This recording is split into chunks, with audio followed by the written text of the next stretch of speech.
นี้เฮาก็อยู่ถึงรถเมล์แล้วนะเพื่อที่จะออกเดินทางเบิ่งวิวตัวเมืองอยู่ที่นครโฮจิมินห์ซิตี้นะทุกคนเดี๋ยวเรามาเบิ่งกันว่าตัวเมืองนครโฮจิมินห์ซิตี้นี้ตอนกลางคืนจะสวยงามขนาดใดนะค่าขี่รถชมตัวเมืองนี่ก็คนหนึ่ง145,000 ดอง 145,000 ดองก็ประมาณ 145,000 กีบประเด็นคิดว่าคุ้มได้ใช้เวลาประมาณ1ชั่วโมงในการขี่รถชมตัวเมืองเดี๋ยวจะเป็นจังได๋นั้นไปชมบรรยากาศนำกันครับทุกคนว่าจะสวยงามขนาดใด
เราจะปล่อยให้ท่านผู้ชมเบิ่งวิวไปเรื่อยๆเด้อเบิ่งวิวไปเรื่อยๆ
นี้รถมาจอดอีหยังก็บ่ฮู้เนาะทุกคนแต่ว่าบอนนี้หัน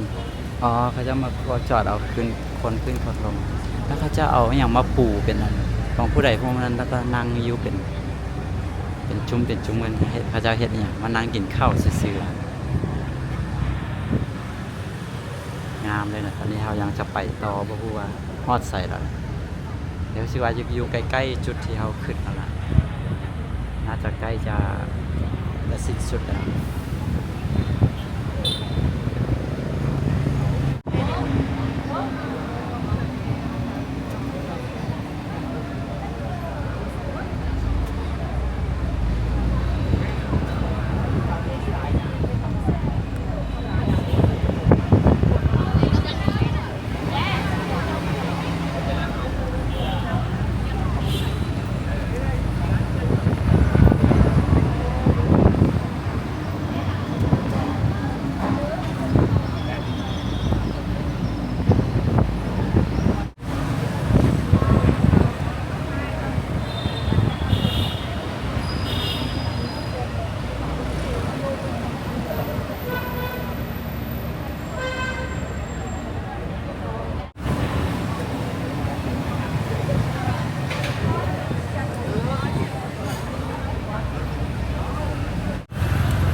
อันนี้เป็นห้างแล้วก็มีคนมานั่งหน้าห้างชมวิวชมบรรยากาศ